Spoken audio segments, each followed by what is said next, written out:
Before we dive into the episode, make sure you hit subscribe on the podcast platform you're listening on. Also, follow me on X at The Dave Dynasty and subscribe on YouTube by looking up Nostalgic Dave Dynasty. You can also buy one of my shirts at ProWrestlingTees.com/The Dave Dynasty. Now, enjoy the show. Welcome to 1 hour of the toughest, roughest wrestling you'll ever see. That's right, Dick the Bruiser said it all. The big question, have you got the endurance? Have you got the brains to get past the excellence of execution?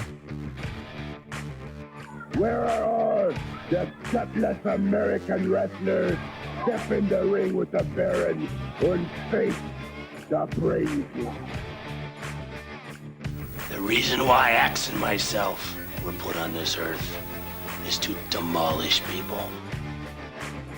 Bobby Heenan, is a very good-looking sport coat you've got on. Yeah, and I paid for mine. Mine isn't government issue. Hello, everybody. Lance Russell and Dave Brown right along ringside. And by golly, we're ready to go with another big week of championship wrestling. Greetings, wrestling fans, and welcome to Wrestling Nostalgia. I'm your host, Dave Dynasty. On today's episode, we have Jamie Dundee, the former JC Ice, on the show. We talk about Memphis, Jerry Springer, arrests, and much, much more. Make sure you guys subscribe and tune in this Sunday, September 15th, will be the first episode of the Stampede Wrestling Deep Dive. I will be looking at January 1988, so be sure to subscribe to not miss any of those episodes. Hopefully everything's going good for you out there. I thank you for tuning in, for listening whenever and wherever you may be. It's an honor to present this to you. I don't really have anything in the news or in modern wrestling or anything like that I really want to touch on. Fortunately, nobody new has passed away since the last episode I recorded, so we don't want to have to discuss anything like that. Nothing in modern wrestling has really caught my eye or jumped out that I feel like speaking on. So we're just going to dive right into the nostalgia. We're going to take a break, and when we come back, we'll have my interview with Jamie Dundee. So stick around.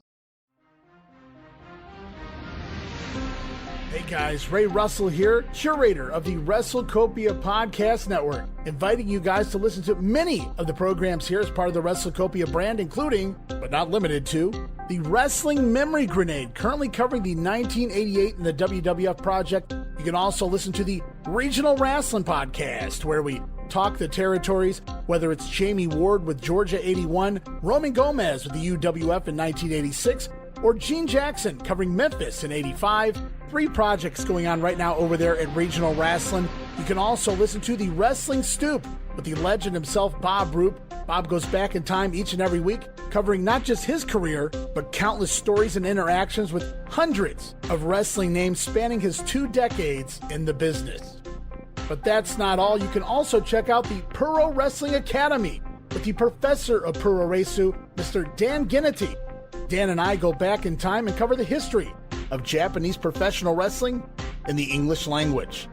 And you can listen to all of those shows and more, all part of the WrestleCopia Podcast Network, located over at WrestleCopia.com. That's WrestleCopia.com, and anywhere your podcast streaming needs are met, from Apple to Spotify, Pocket Cast, and beyond.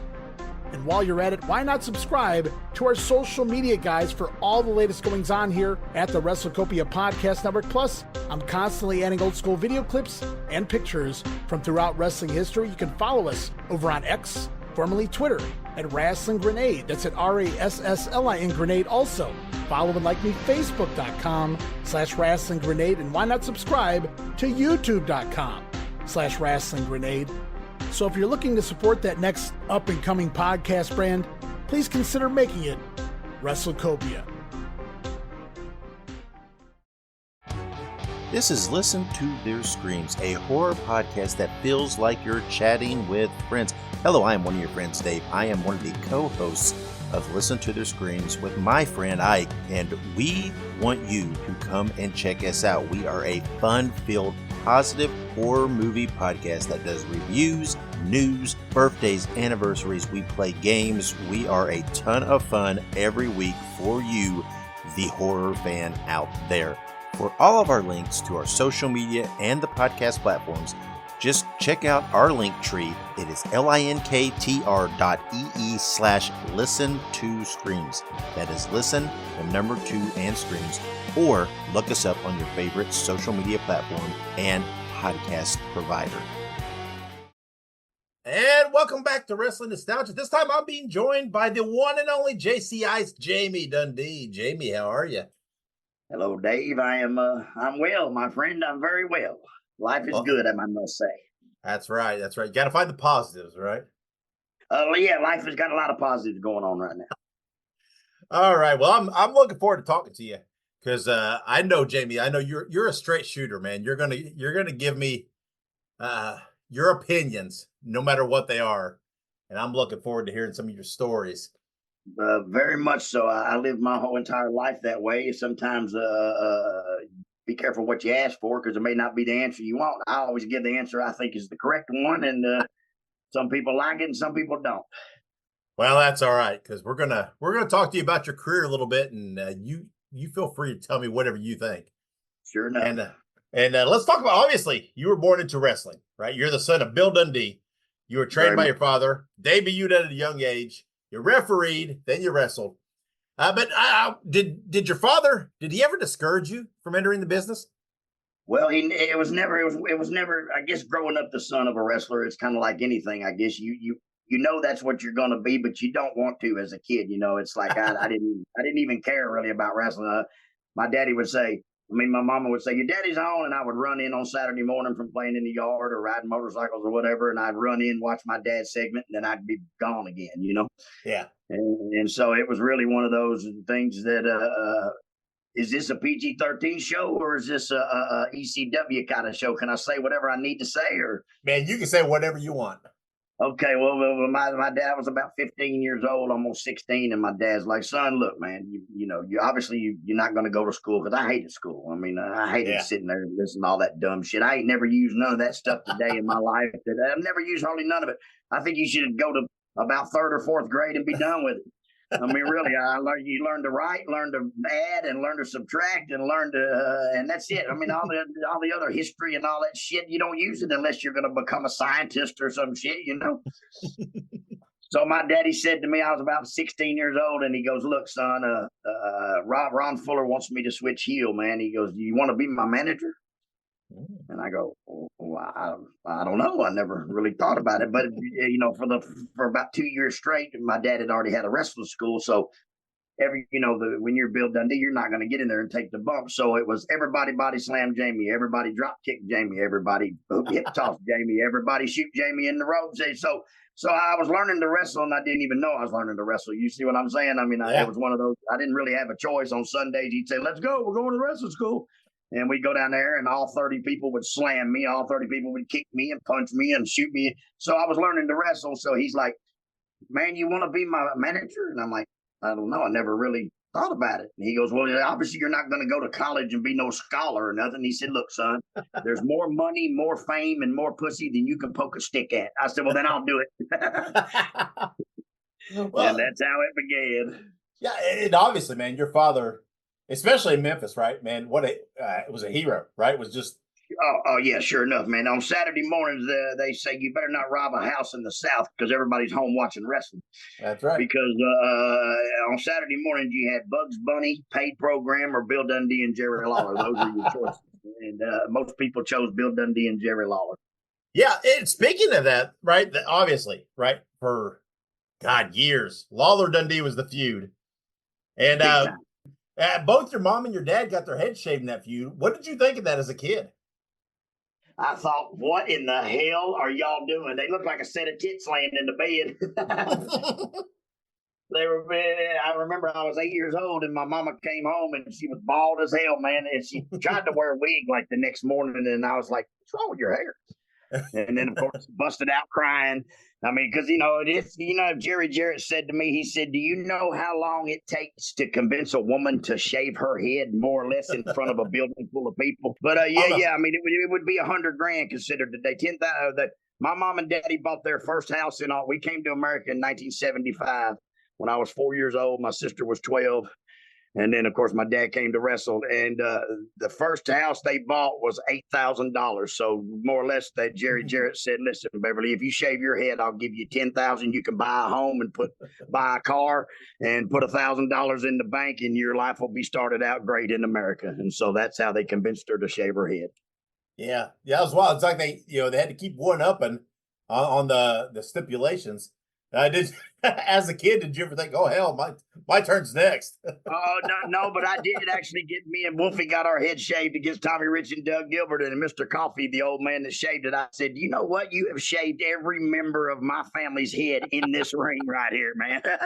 Yeah.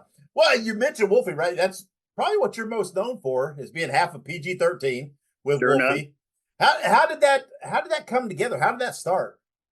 Well, Chris Champion, do you know who he was? The guy from the New Breed? Chris Champion, brother Mark Starr. Well, Chris Champion and Sean Royal were doing a gimmick called the New Breed. Yep. And then they had time had gone by, and so Wolfie was doing actually the little rapper gimmick, calling himself Wolfie D, and he was wearing the shorts and stuff, and we were wrestling each other on the outlaw circuits. And Chris Champion in Shelbyville, Tennessee, said, "Hey man, why don't y'all do that together? Why don't y'all could be the New Breed of the 90s, man. Y'all could put that together." And so sure enough, that's kind of how it started. We went to my mama's house and we painted the shorts up, and my mama made us dinner. And the next morning we had a meeting with Jerry Jarrett, and I said, "Whoopi, if we get him to smile, he will give us a job. But if he don't smile, we're not working for him."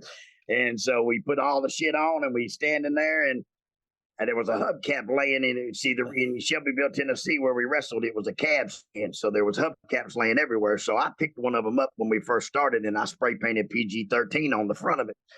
And so I told Whoopi, I said, "Man, if we get him to smile, he'll hire us." So we put on all our gimmicks, and he's just looking at us. And finally, I put that hubcap around my neck, and he kind of started to smile. And he goes, "What is that?" And I go, "That's the finish, man." And he goes, "I love it. That is great." He goes, "This is what we're going to do. We're going to make rap videos. We're going to run rap videos for 4 weeks before y'all show up. And so the people will love you to hate you when you get there."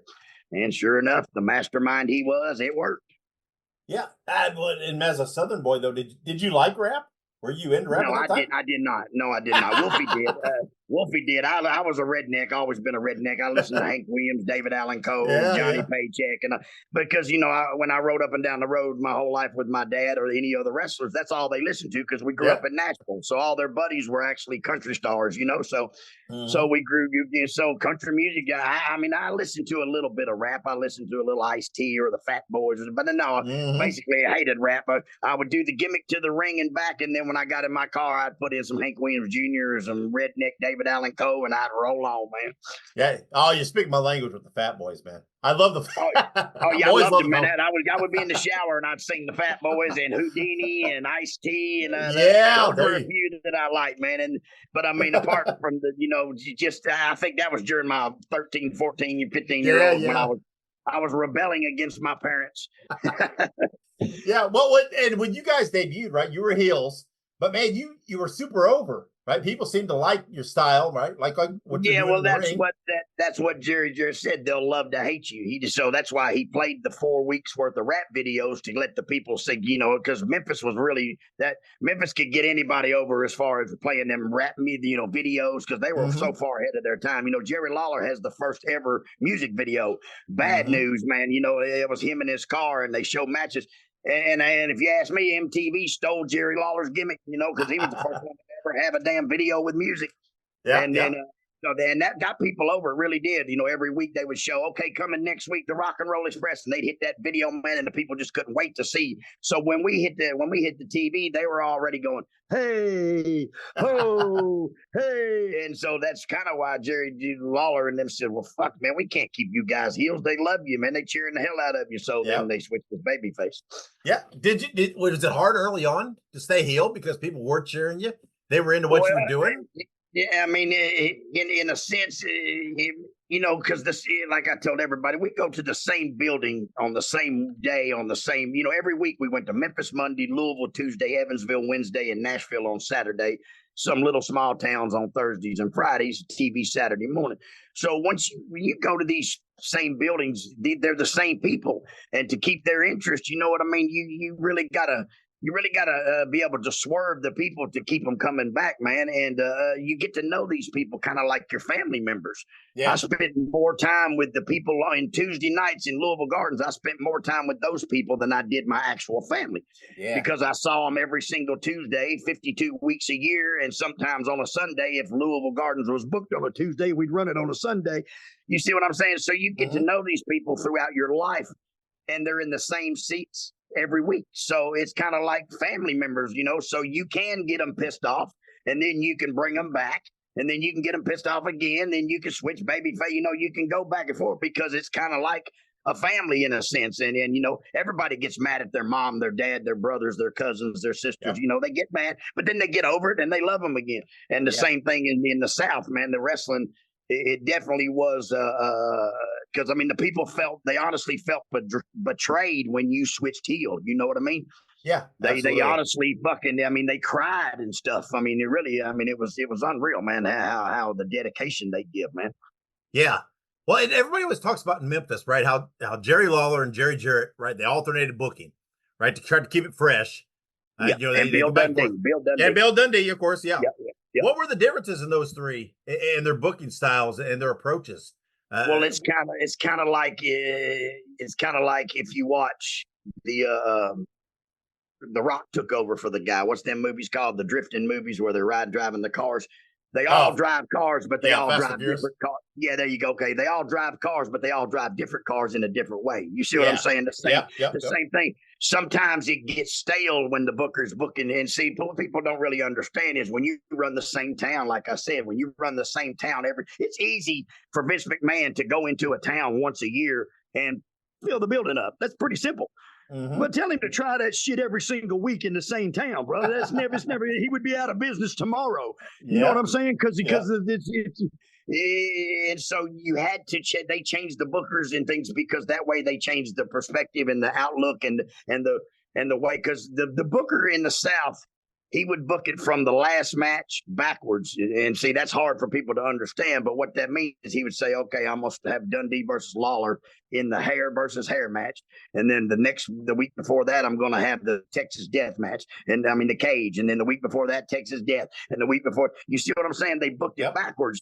So you have to have fresh ideas and new ideas. And a lot of times when you're a booker, you put something in there and it don't work. Well, if it didn't work in the South, the house would drop half, and everybody would panic, and they'd say they're closing the business down because fucking Memphis went from 11,000 people to 5,000. We're shutting the doors. It's over for us, boys. So then Jerry Lawler, whatever, would get a new booker. Usually my dad or Bill or Eddie Gilbert or new fresh. And see, like the NWA was started with it had 4 or 5 different companies, but more or less they were 4 or 5 different bookers, and they all got together as a committee and they all put their ideas in to make one idea. You see, because that's how great things are made. And actually, in the South, most of the great things that are made weren't really booked. They were just done out of context, and then it drew money. You see what I'm saying? Like the concession stand fight, and it with Dundee and Lawler versus the Hollywood the Blonde Bombers, and they rolled off in the concession stand in Tupelo, and Lance says, "Get the camera." None of that was, as they would say today, script written. It just started out as a street fight, and they ended up in the concession stand, and Lawler told Danny Davis, duck, and throwed the mustard at him, and then and so it drew because nobody expected it, and it was done by the spur of the moment shit, which usually is some of the best stuff that draws in wrestling. Absolutely. Yeah. And you and Wolfie, as PG-13, you were part of the original Nation of Domination in the USWA. And then in 96, though, you joined the WWE as part of the Nation there. Right. Well, we did the Nation first in the WWF, then we brought it to USWA. Yeah, right. Yeah. And that was probably your biggest exposure, right, in WWE. And you're obviously, you're a free thinking spirit. So tell me, what did you think of working for the WWE? I thought it fucking sucked. Well, tell me why. It was the most miserable time in my life. It had a lot of money, but it had a lot of egotistical pricks that really didn't. They didn't do it for the wrestling or for the people. They did it for money and greed, and it was like It was like in the South, they're called the boys, and the boys are a family. They are a brother. They are a mafia type. When I was growing up, my whole life, my mama hung out with wrestlers' wives, and my daddy hung out with wrestlers, and I hung out with wrestlers' kids, and that was it. Mm-hmm. It was a mafia type style. It was a hush hush world. You didn't let nobody from the outside in, and it was one of them. When you went to the WWF, there's basketball players on the main event, and there's football players doing that. And so once you let everybody in, you kill that kind of. So they weren't brothers. They weren't. It wasn't a clique. It wasn't a family. It was a bunch of conniving, backstabbing. Fucking, I want his job. I can't wait. If you blew your knee out or wrecked a car or died, they loved it because that was a spot opening up. You know what I mean? Yeah. I mean, it was. I hated it, but I liked the exposure. But I hated it. They were a bunch of phony fucking jackoffs, and I don't even call it wrestling. I call them cookie cutters. Because Vince McMahon is in the marketing business to make a new doll or a new video game he don't give a fuck about no wrestlers. And that's kind of what his daddy would be turning in his grave, Vince McMahon Sr. He would not approve of what Vince did. Now, listen, Vince has got $7 billion, so he don't give a fuck what I say. But as far as the wrestling world and the wrestlers themselves, he killed it. He has killed it. I mean, they may 10 of them may get a good contract and get paid, but the rest of them are starving to death traveling the earth, man. Yeah, absolutely. Yeah, and you guys also in '97 you wrestled for ECW, and that really kind of seems like a good fit for you guys. How did you like working in ECW? Now I loved it. That, like I said, that Paulie dangerously come from the old school world, and he understood, and he took a bunch of derelicts, a bunch of rejects that nobody else thought they would want or need, and he made money, and he drew a lot of money with them. Mm-hmm. Except he kept it all. That's the only that's the only bad thing for all them boys. He kept all the money on them. Yep. And but here's the thing: people will do what you let them. And if you run a pay-per-view and you don't pay them guys, and they show up for another pay-per-view, why would you not run it? I mean. It's not so much as Paulie's fault as it is their fault, because, if you owed me for 2 pay-per-views on the third pay-per-view, we're doing a sit-in. I'm going to the ring and sitting in the middle of the motherfucker till you pay me. Yeah. You know what I mean? But I saw a video where they're all sitting at a round table and they told him, fuck you, man. You kept all the money. But like they said, they had more fun and they loved it. And it was one of the best times of their life, except they didn't get paid what they were told they were supposed to get. And that's because Paul Heyman's a Jew, and Jews like to keep the money. So tell me, in the ring, right? You've been in there with everybody. Who do you like working with most in the ring? Man, that's I guess I mean, not tooting my own horn, but I can work with a fucking broomstick and make it look good. But as far as having lots of fun and having good time in the ring, because what a lot of people don't know is while you're in the middle of that ring and we're talking, telling jokes, laughing, we're thumbing in the bum, we're doing all kind of shit. We're having our own little world there, and the Rock and Roll Express definitely would be a lot of fun. I really loved working. But when they put me and Wolfie over, that was, I believe, that catapulted us to a new status, Yeah. Tommy Rich and Doug Gilbert started it because that was our first really big angle, Tommy Rich and Doug, when we were all the way up to the hair match and all that. And then when the Rock and Roll put us over, that takes us to another level. Like, as far as that catapults you to the next level, it's kind of like, when Kevin Nash beat Goldberg, he killed WCW, but that's because he was the booker and an egotistical prick. He shouldn't have been the one to beat Goldberg. You see what I'm saying? So it is definitely one of those. It may be worked, and it may be you're told to lose or to win. But let me tell you something. Hulk Hogan didn't defeat Andre was a big fucking deal. Yeah. Because Andre just didn't let anybody beat him. You see what I'm saying? So, I mean, he obviously, to Andre, Hogan earned that, and that's the same thing as me and Wolfie earned the Rock and Roll putting us over. You see what I'm saying? And it's a hell of a feeling, man. It may be what do they call it? Sport. It may be script written and sports entertainment, but it's still a bunch of tough, fucking egotistical, tough ass dudes, man. And if they don't want to put you over, what are you gonna do about it? You better be able to take it, or you're not going over. Yeah. Well, and like I said earlier, man, you've always been known for speaking your mind, not holding back. Has that been a problem for you in your career? I didn't think so, or still don't think so, but maybe some other people in charge might think so. But me, I've never, fuck that. I don't care. I would rather be hated for who I am than loved for something I'm not, bro. Yeah. You know what I mean? And I've been that way my whole entire life. Don't say to me, hey, do I look fat in this shirt? No, it's not the shirt. You're just fucking fat. I mean, for real. I mean, it's one of those, sugar. That's what's wrong with the world. Fuck your feelings. I'm all about that, man. Fuck, I never put my input in if it's not asked for. But if you ask for it and I give you the wrong answer, don't make it my fault. I'm not the asshole. You know what I mean? Yeah. Well, and because of that, I mean, who do you have heat with in the business because of speaking your mind? I mean, is there anybody that jumps to mind? No, I don't know, because I really don't give a fuck. but I mean, if I do, I don't care. But I saw Joey Styles did, or whatever his name is, fucking that little jack off that mops up at WWF. He did an interview or something on that 24/7 where he says I'm really a no count, redneck, fucking piece of white trash, and he's exactly right. I am that. But he's not the motherfucker to say it. He doesn't have the authority to say it.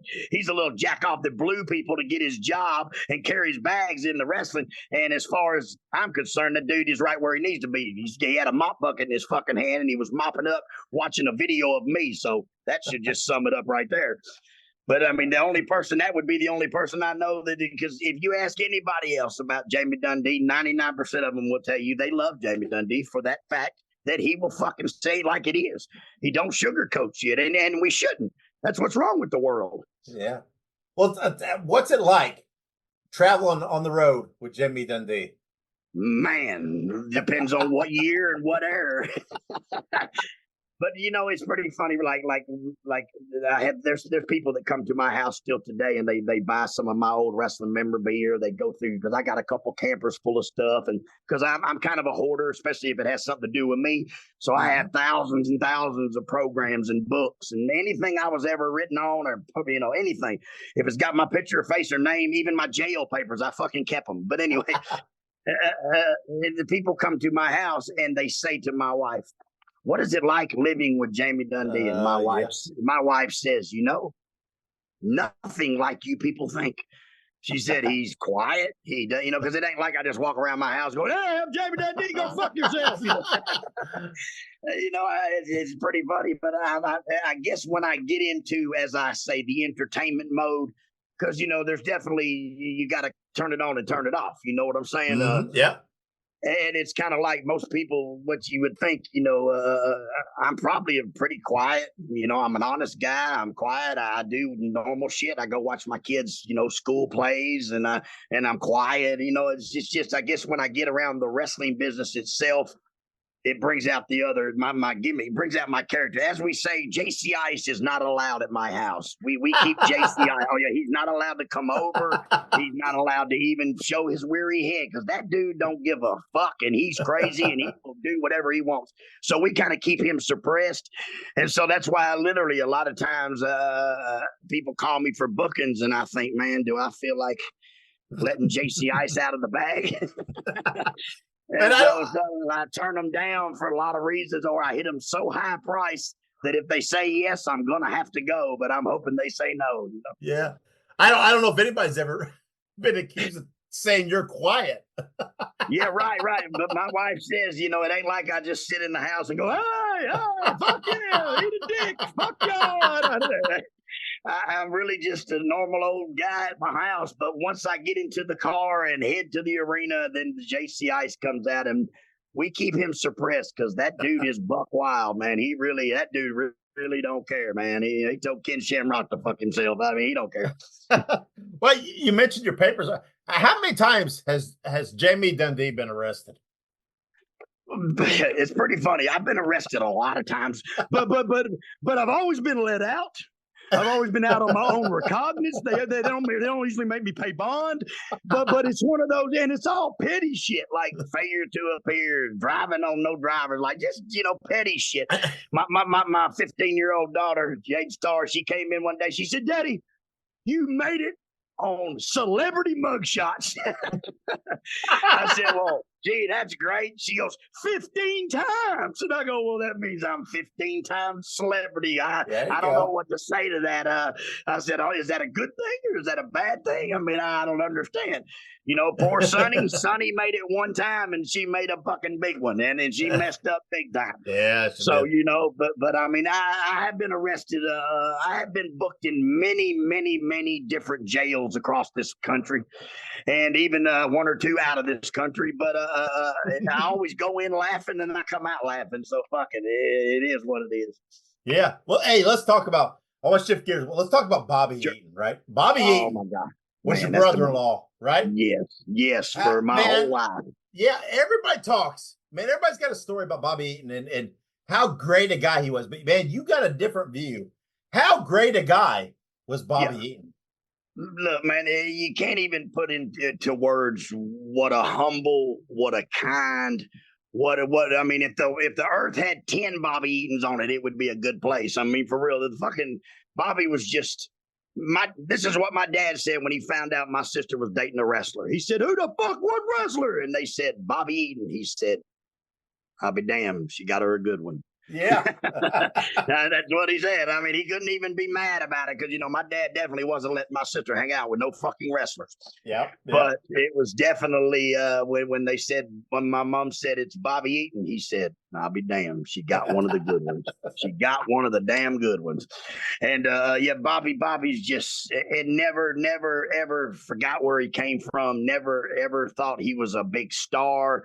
Never like not answered question. You know, like nowadays people will say to me, it's pretty funny. Even I don't think I'm no big star, no rat. I'm just Jamie Dundee. You know what I mean? Mm-hmm. And people send me a message on Facebook and they'll say, "Wow, Mr. Dundee, you answered my question." And I'm like, "Well, you asked it." And I'm like, "Well, what do you mean?" They're like, "Yeah, but like I sent one to so and so, and they've never responded." I say, "Yeah, because you know they think they're bigger than the big stars or whatever, but really, without the people, man, you can't ever become nothing as far as a big star, celebrity, whatever you want to call it."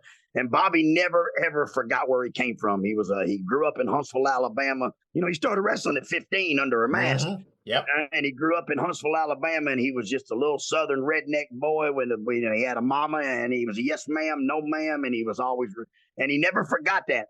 But it's so funny to watch Bobby as a heel, man. The people are so angry and they hate him so much, and then you know to know Bobby, it's really hard to even fathom that. How the hell could anybody not like Bobby Eaton? Yeah, but you know, but Bobby Eaton, the person was. But when he clicked, you know, when he went to the ring as Bobby Eaton, the heel, brother, he was a heel. But one of, if not the best wrestler in our business, bar none. Yeah, bar none. Absolutely right. I mean, what just does not get his props even to this day, and there's a lot of people that sing his praises, but he still that's not enough. Yeah, sure enough. I mean, Bobby Eaton was so good that's kind of why WCW kept him around, and just because he was so good, they could feed new guys to him, and he could make them look like $1 million, and they couldn't do nothing, you know. Yep. But he would make them look so good because he was that talented in our business, man. He was definitely the cream of the crop. Even Shawn Michaels, who is a great wrestler, said Bobby Eaton is the best in our game, bar none. And I have to agree. Bobby is the reason I wanted to wrestle. I mean, my dad was Bill. But when I watched my brother-in-law wrestle, and I'm like, damn, this fucking guy, Bobby Eaton's the man, bro. And so, I mean, Bobby was really kind of like that was the one that really helped me think, yeah, I want to be a wrestler, man. And sure enough, Bob, and what a kind, humble, just a great fucking person all around. And I'm sorry he had to marry my idiot sister, but I mean, it is what it is. But I mean, I'm glad he did because I got to spend my whole life with Bobby from 8 years old up to 50, and I'm glad about it, man, because Bobby Eaton's just one of a kind, brother. And no words can tell you. No words can tell you what kind of person Bobby really was. It's just if you knew him, you were lucky, and if you didn't, I'm fucking sorry you didn't get to meet Bobby Eaton, man. Absolutely, for sure. Absolutely. Well, in May of this year, Jeff Osborne he held a Wrestling Legends reunion in Evansville, and you were there with your dad, Bill, Jerry Lawler, Jimmy Hart, so many others. Of course, Evansville, man, that's a Memphis town. And sure enough, that's a Wednesday night. That's right. What was it like to be there that night to honor wrestling in Evansville with such a rich heritage?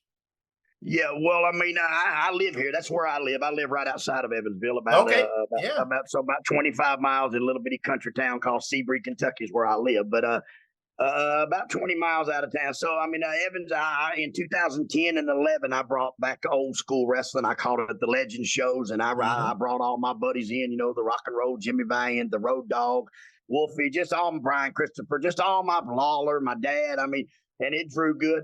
So when he did this festival thing, I was like, Jeff, man, this is really, really cool, man, that I myself, my personal opinion, I think he should have did Lawler and Dundee where he did it for Jerry Lawler because, Jeff Osborne's a big friend of Jerry Lawler and a big fan of Jerry Lawler's. But I still think he should have did Lawler and Dundee more than he did relevant. That's kind of asked because I'm Bill's boy, but to be in that building like I did a little speech thing, because it was supposed to roast Jerry Lawler, and to me a roast means tell everybody secrets, and to me that's kind of ratting and stooging, and I ain't about that. So I just kind of made fun of everybody and just told a few little jokes or whatever and got on out of there. But to be there was Jeff Osborne did a lot of he had Lance Russell's son, which this is just fucking amazing to me. He had Lance Russell's son. Jerry Lawler became a wrestler because he sat in the crowd and he would draw the wrestling matches, when he sat in the crowd as a young boy. Well, when Jerry Lawler was 13 years old, he gave his very first picture to Lance Russell to give to Nick Goulas or whoever the hell it was, the Welches. And Nick and Lance Russell kept that drawing his whole entire life. And Lance Russell's son came to that show and gave it back to Jerry Lawler. Jerry got his very first drawing he ever drew and handed to Lance Russell. He got it back on that night, man. And it was 60 years later. I'm sure Lawler has drawn so much stuff, and I'm sure he probably even forgot about it. But when that guy brought that and handed it back to him, that's just, to me, was just unfucking real, man. That Absolutely. Jerry Lawler's first drawing at 13 years old made its way back to him when he was 70. That's just friggin' awesome, man. You couldn't do that if you planned it. You couldn't say, okay, Dave, I'm going to give you something right now, and I want your child to give it back to me in 60 years. You know what I'm saying? Absolutely. You couldn't plan that, man. That's just unbelievable, man. It's just, but that kind of that goes back to what I said about a family. It's a family. It was a mafia. It was a family. Everything stayed inside the circle because once you let the outside world in, no matter what it is, you kill it. I don't care if it's magic, if it's fucking the circus, if it's the mafia, if it's wrestling. I don't care what it is. Once you let everybody in, you kill it, man. It's dead, bro. Because everything is not for everybody. Yeah. I'm originally from Indiana. I'm originally from Columbus, Indiana, which is whatever, little central Indiana. And people, with Memphis, man, you always, you think Memphis, you think Louisville. But, man, Evansville was such a huge town for Memphis. Yeah, Evansville was definitely every single Wednesday night for my whole life, ever since we came to America, like I said, in 1975 when I was 4 years old. And Evansville was running then, and Evansville ran all the way up to about the year 2000, 1998, somewhere right in there before they kind of shut it down and quit letting wrestling in the building, and now there's no wrestling allowed in the building at all. So yeah. Well, and obviously, Jamie Dundee is known for wrestling, but Jamie Dundee is also known for being a guest on the Jerry Springer Show. So, not only a guest, for the rest of eternity, my friend, for the rest of everyone's life, in the year 3027, if you Google who is the worst guest ever on Jerry Springer, you're going to see my face, man. You're going to see me. I have been voted. The American people have voted. Worst guest to ever appear on Jerry Springer is Jamie Dundee. Let me tell you, 27 seasons, 5,000 episodes, and 35,000 guests. And they fucking picked me as the worst guest ever. And what makes that even 10 times better is my shows weren't even real. My shows were written. My shows were made up bullshit. Yeah. What it was someone would call and they would pitch their story. And so the producers would say, we don't want to deal with this crazy bastard. Hey, Dundee, come up here and play this part. So I would go to Chicago and I would play the part. Yeah. And the world has voted that I played it so good that I'm the worst guest ever to be on Jerry Springer. That is fucking huge, man. That is reality TV time, baby. Yeah, I used to work with a guy named Gator McAllister who did a lot of. Oh, yeah, I love him. I love him. I said he was at that convention. I just saw him at that convention. Haven't seen Gator. He lives right down the road from me in Madisonville. Yeah. Gator did a lot of Springer too and whatever. And so tell us about those of us who have not been part of that Springer world. How does that work? Right? Because a lot of people think, let me tell you something. I loved it so much that I quit wrestling. I quit everything, man. They would pay me a couple $1,000s every single Monday. I would fly up with a show because they would call me and they would, people would say, where do they find these people? They don't have to. I would. I found them. They would call me and say, the way I started it was the Iron Sheik and Pitbull Anthony Durrani did a show. Mm-hmm. They did one, okay? Okay. And the producer said, we need a midgets. And so the Iron Sheik says, Jamie Dundee owns a midget. So, and the first time my phone rang, bro, I don't know, whatever chick I lived with at the time or something, that phone rang and I said, hello. And they said, this is so-and-so from the Jerry Springer. I said, hold on a minute, bitch, I will kill you. What in the I thought, no, hell no, this bitch done called Jerry. But really, they're like, no, calm down, Mr. Dundee. Said, we need midgets. And I said, oh yeah, I got a midget. And they said, well, do you have 100 midgets? I go, 100 midgets? I didn't even know there was 100 midgets on the planet. What are you talking about? Because, listen, you don't see a midget every day. It ain't like you just go to the store and there's midgets running around and shit. Midgets are kind of hard to come by. Yeah. And nowadays, I'm sorry, you have to call them the LPA, which is the Little People's Association. You must call them little people now. So I had a little person that lived with me, Danny Flowery, Midget D. I was his legal guardian. So when the Sheik gave him my number and they called, they said they needed 100. And I'm like, bro, I don't know about no 100. I said, so let me round them up. And I found 30 wrestling midgets. And so me and 30 wrestling midgets roll up to Chicago and they do a show called Invasion of the Little People. And they start, they drop a midgets in or the little people in from the ceiling, and they come popping up out of under chairs and everything, and they invade the whole thing. And from that moment on, they would say to me, every single Sunday, my phone would ring, and they would say, "This is what we need. We need one-legged black transvestite midget to join the clan." I'd say, "I'll call you back. Let me find him." Bam! I'd hang up. I'd start calling people. And by God, I never, ever, not one time did I not find what they were looking for. I took about 300 and something shows to them, man. And so so I would just start calling wrestling people. And then, my dad was the marketing director of the circus. So I would go to the circus people. And I would find any character looking person thing, whatever they needed, I would find it for them.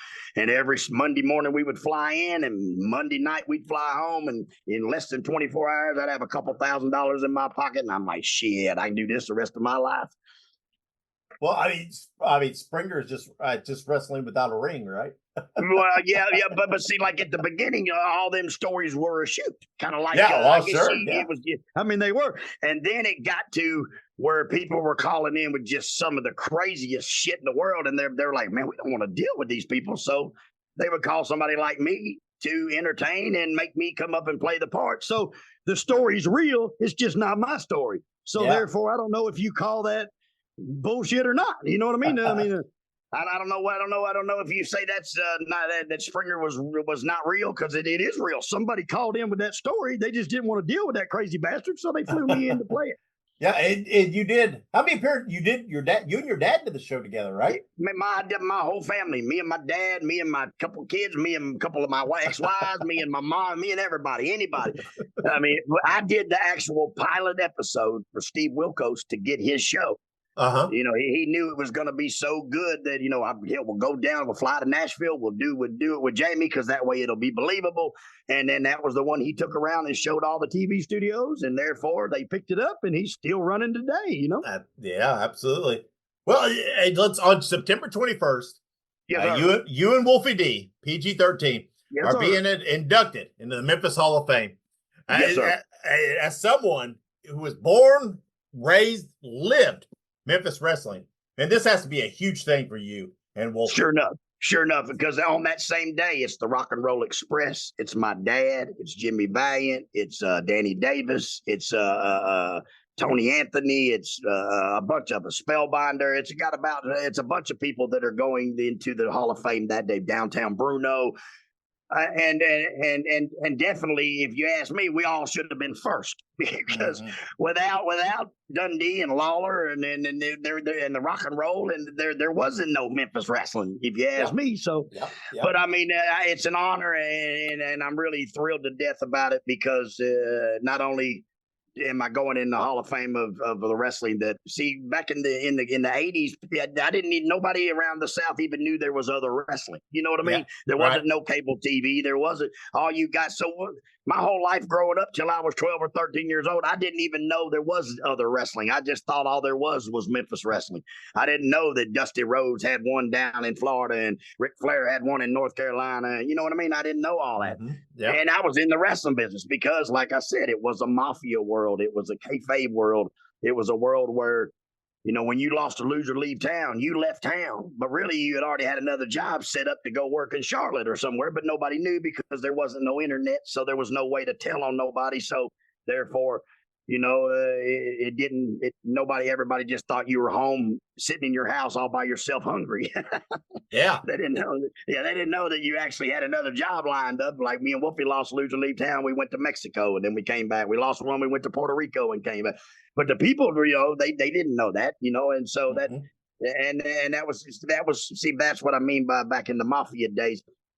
You could stay in a territory 2 or 3, 4 years, you're drawing, and then the people are, you know, you're not starting to draw. So then they would shoot you to Charlotte and they would say, look, I'll trade you PG-13, you give me the rock and roll. And then you would go away for 2 years. And then when you came back, the people are so happy to see you, man, hot damn, they're coming back. You know what I mean? And everybody got to work. Everybody drew money. Everybody got to work. It was really a good thing, man. It was everybody got a chance to become a star, I guess you could say, you know? Yeah. Well, I mean, and earlier you called yourself, right? You said you're just a redneck from the South. And yeah, that's why I'm Australian by birth, redneck. Well, there you go. There you go. Well, by choice. I chose to be a redneck because we moved to Nashville, but I'm really just an Australian.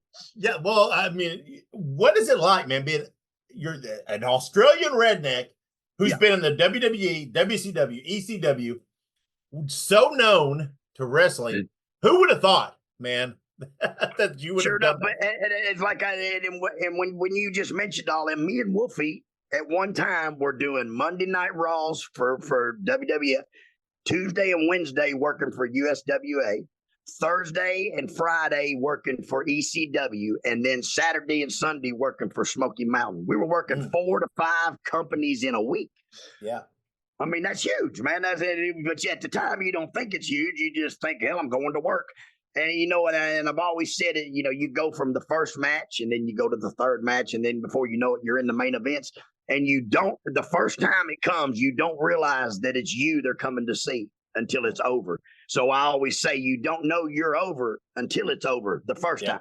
Yeah. You know what I mean? Because you don't realize that you're standing in the ring in the main event and the building's packed out. You don't realize that, wow, these fuckers are here to see me. You just love what you're doing and you just do what you do. And then when the run's over, you go, wow, those people were here to see me. Son of a bitch, I missed it.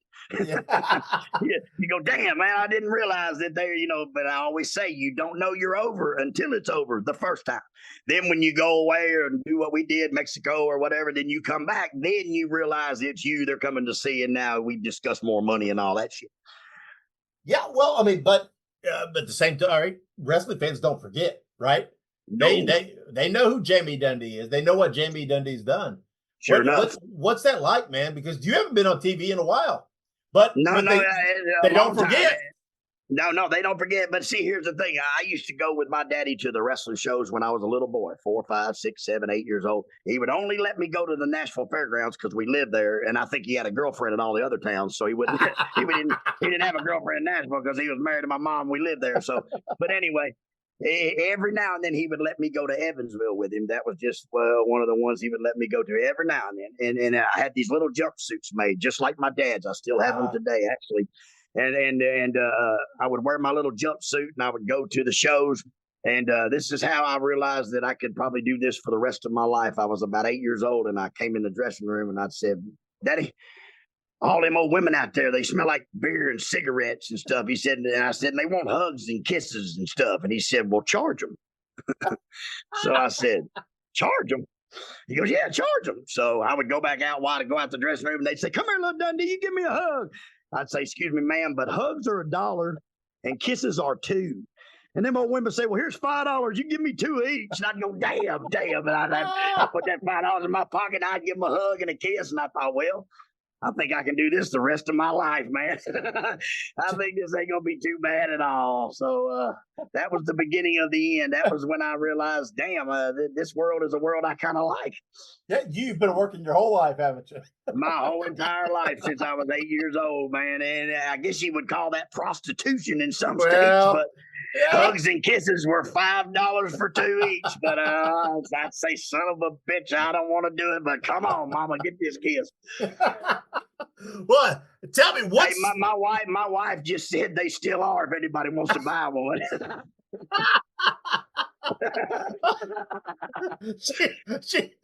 she ain't afraid, right, man? She knows. She said, but don't forget the $5, by God. And that's all payable to her, right? Yeah. Hell yeah, damn right. That's all tax-free money too. You don't have to claim it. The person paying, they can claim, but I don't have to claim that shit. Cash only. That's right, cash only. Yeah, no checks, no credit cards, none of that. Cash only, and cash before payment before the kiss and the hug is dealt out. Yeah, there you go. Yeah, you want a hug or kiss from Jamie Dundee? His wife said that's $5. $5 gets you 2 of them because they were only $1 and $2 back then. But inflation, we're gonna have to jump it to 20 now. It's 2024. Yeah, man. You've been on TV, man. You got to raise that price a little bit. Yeah, that's right, man. But like out of sight, out of mind, they're gonna say, I ain't never seen you on TV. I just heard you's Bill's boy. But actually, let me tell you something. Being Bill's boy throughout my life has damn sure been fun. It has. It's got me out of a lot of shit. And it's got me in a lot of shit too. And then police would pull me over and they'd get my ID and they go, Jamie Dundee. They say, you Bill Dundee's boy?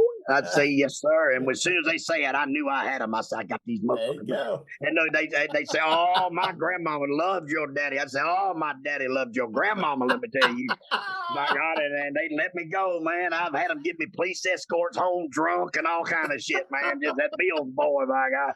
So I tattooed that on my arm. It says, fuck you, I'm Bill's boy. And by God. Yeah, so tell me, what's next for Jamie Dundee? Are you what you got? Are you working on anything? Any appearances coming up? Man, not really. Hell, I don't know. It's one of those. I didn't know anybody cared for real. It was like, wow, that's kind of like when I showed them conventions a couple years ago in New York and shit.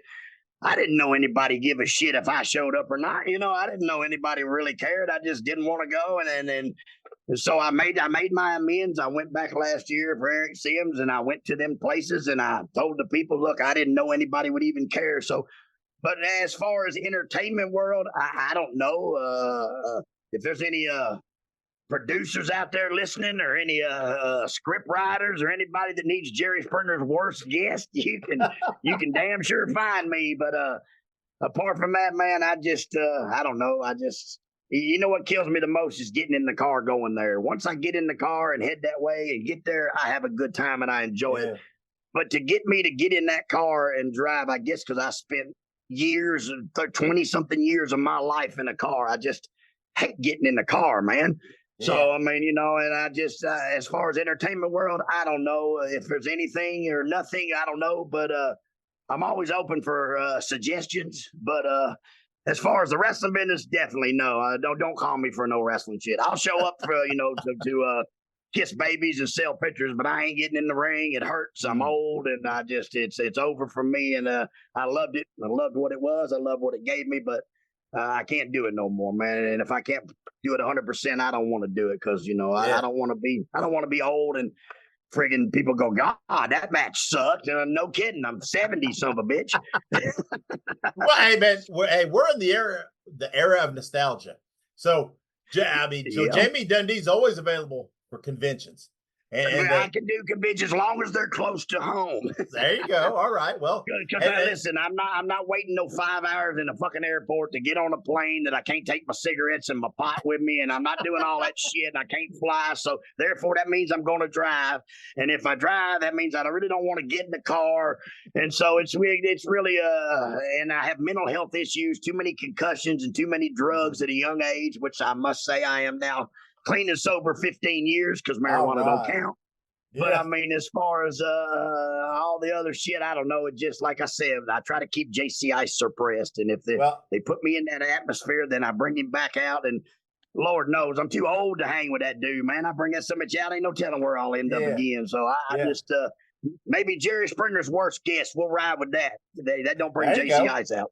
There you go. Well, hey, congratulations on the sobriety, man. That's rock on. Yeah, man. I went to that WWF rehab. WWF offers a rehab after Chris Benoit slaughtered his whole entire family and did the atrocious shit he did.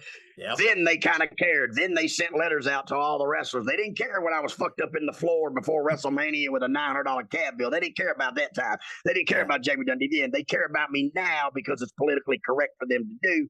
But I'm glad they did because I took advantage of it and I went and I got my brain straight and I got my medicine right, and life is, like I say, life is well today for Jamie Dundee. Man, good deal. And obviously, right, September 21st, going to the Memphis Hall of Fame. You'll be there. And, yes, sir. I'll be there 100%. I can't miss that one because it's just too close to home and too close to my heart, man. So I got to make that one. Yeah, there you go. So if you want to catch Jamie Dundee, that's probably the time to do it, man. That's it. It's in Jackson, Tennessee, on Highland Avenue. You can get online and type in Hall of Fame inductee for Memphis Wrestling, and it'll give you all the information you need to know. And there's a lot of people going to be there, man. A lot of wrestlers and a lot of that's kind of like the only thing that really keeps me wanting to stay around is to see all my friends and my family and my brothers and sisters that I've run up and down the roads with, because we've lost so many, man. There's just absolutely in the last 5 years we've lost so many, man. You know, and Tracy Smothers lived down the road from me, and I went and seen him a few times right before he passed in the hospital and stuff. And me and Tracy had always had a running gimmick because Tracy would. He would, when we flew to ECW, we would always fly in together out of Nashville, and he would always say, "Jamie Dundee, you getting more shit in 7 days than most people get in a whole lifetime." He said, "So what kind of shit you get into this week?" And we had a little running thing. He would call or text me, and he'd say, "Dundee, you're alive. You're alive. Dundee, you're alive. I can't believe you're still alive." And so I said to Tracy, "You're alive," and he said, "Oh, just barely, Dundee." And I said, "Well, by God, Smothers, you're still alive." So I went and saw him, and and things like that. That's the only thing that really keeps me wanting to stay around is to see my brothers and sisters that I've known my whole entire life, because you never know. It may be and probably is the last time we'll see some of these gentlemen in the same, in the building. So I definitely stay around it for that. But the wrestling business itself, man, it's just, to me, it's dead and it's garbage. And everybody that was great is now sitting in chairs, and you can see us at the Hall of Fame. Yeah. Well, I mean, man, for those of us who agree, right, who long for the past, man. Jamie, you say you're out of sight, but man, you're definitely never out of mind. People always remember Jamie Dundee. My God, that's good then, man. Because my daddy said my whole life, "Boy, out of sight, out of mind, out of sight, out of mind." And I understand, but I guess you're right, and I guess I had a lot of fun in my life being Bill's son, and then moving on into JCI's Jamie Dundee, and there's only a few things I would have changed, and that's just probably the way I treated my family, because when you're trying to be a star and chase that big dream, you forget about your family at home. You know what I mean? And and it takes a strong-willed woman to sit at home and put up with the shit that celebrities put them through, no matter what it is, rock stars or movie stars or soap opera stars or wrestlers or whatever. You get in that limelight, man, and you start to believe that you are what these people say you are. And really, you just, like I say, I'm just old Jamie Dundee. Now I'm my daughter's dad and my wife's husband. That's just all I am now. But I thank the fans and everybody, man, and I really appreciate the life I've had. I wouldn't change much, but and I damn sure wouldn't be quiet.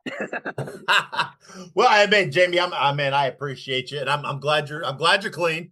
I'm glad you're enjoying life, and I'm glad you get to do those things, man, that you missed out on when you were out on the road.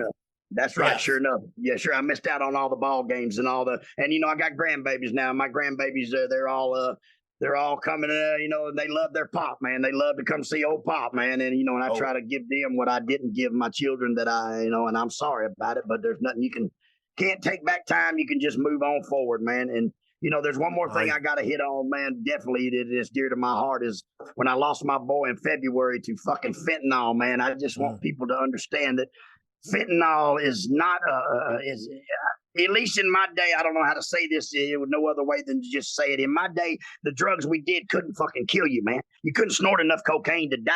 Your nose would just block up. You know what I mean? And this drug today, man, this fentanyl shit is killing a whole generation. I mean, 119,000 people have died just this year alone from doing fentanyl, man. So if anybody's listening to this, man, that if you're thinking about doing fentanyl, man, go smoke a joint or something, bro. But please, man, just do not do fentanyl, people. It's fucking a 50-50 shot every time you do it, man.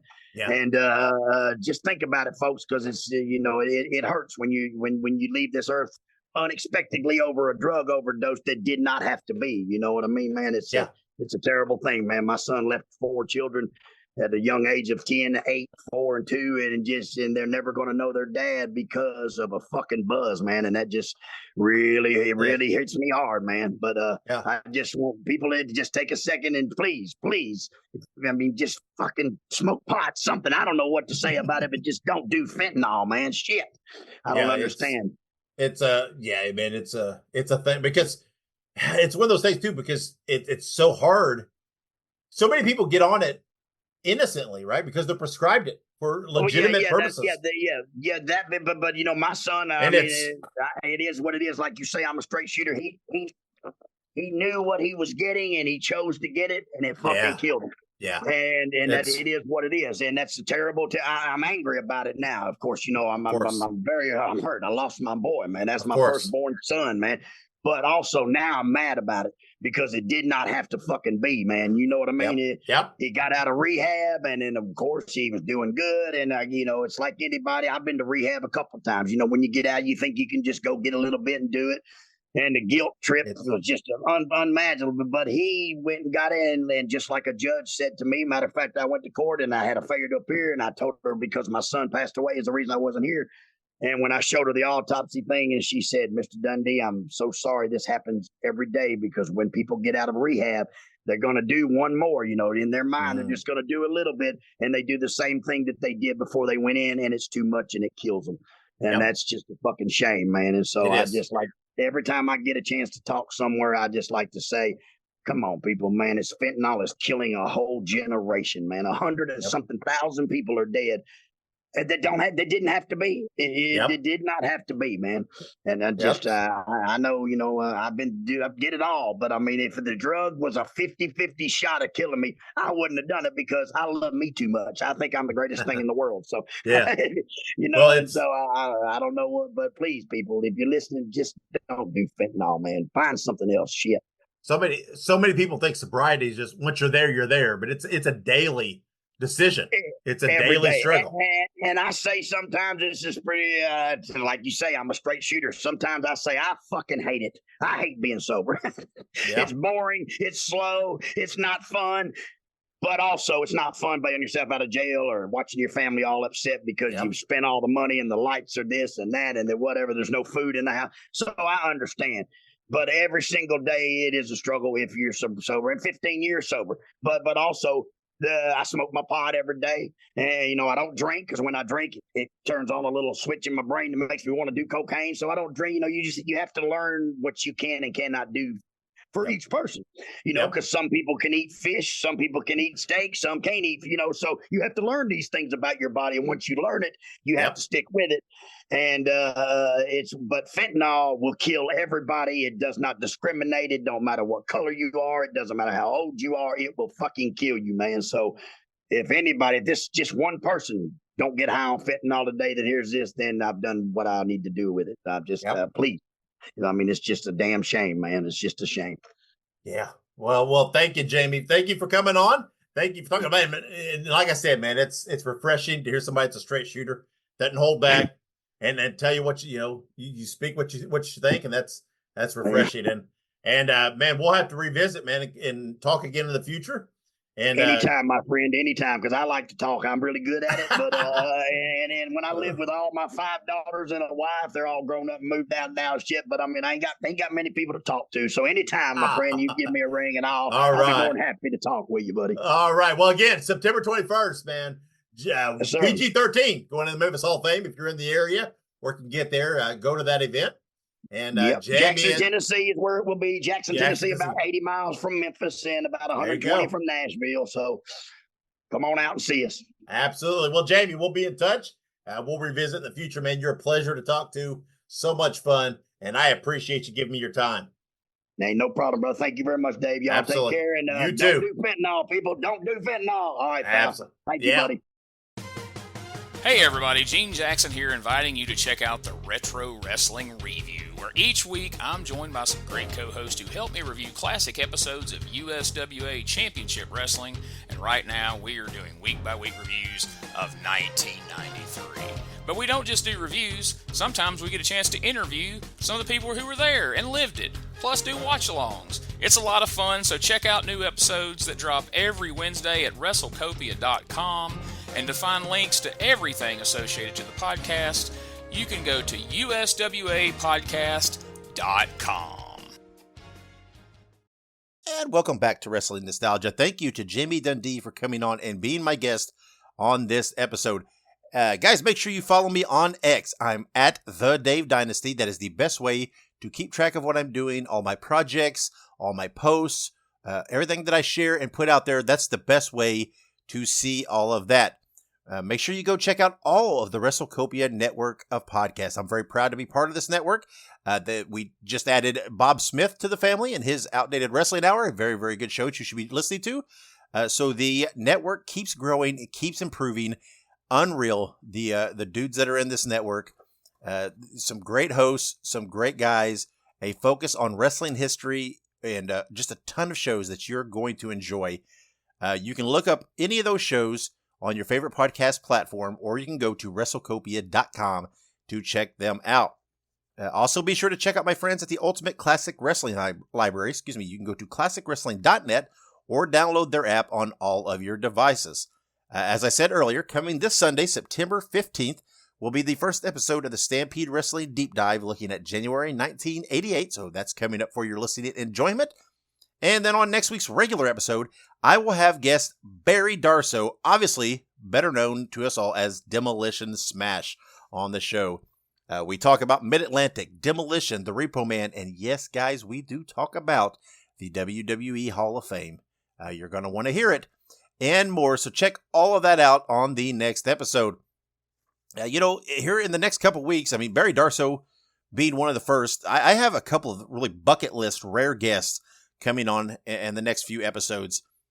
All these names will be announced very soon, and you'll not want to miss them. Right? I'm very superstitious, as I said in the past. I don't announce guys till the interview is done, but I do have things scheduled. They're going to happen, but I just don't want to. I don't want to jinx anything, man. I'm just for whatever reason. This is the one thing I'm superstitious about. So again, I urge you to subscribe on whatever your favorite podcast platform is. Set it to auto download, and that way you'll never miss a new episode of Wrestling Nostalgia. I feel like we have really fun, enjoyable episodes every week, but the next few episodes, there are some really super great guests that you're definitely going to want to hear. So make sure you subscribe now. And thank you to all of you for subscribing. Thank you for listening. Thank you for all the follows and interactions that you give me on social media, for spreading the word, all the kind feedback that I get all the time, for the responses to my posts, sharing information, thanking for information that I post. It's just great, man. I love hearing from you guys, and keep it coming. It really a lot of times gives me a boost, right? In a day when maybe I feel like, you just, sometimes your motivation's down. You just feel a little, whatever it may be. You never know, man. A positive feedback, a positive interaction online. Someone's, saying thank you for what you do. That's all it takes sometimes, really, to boost those spirits and to help reinvigorate that passion and that drive for doing these projects. So thank you for that.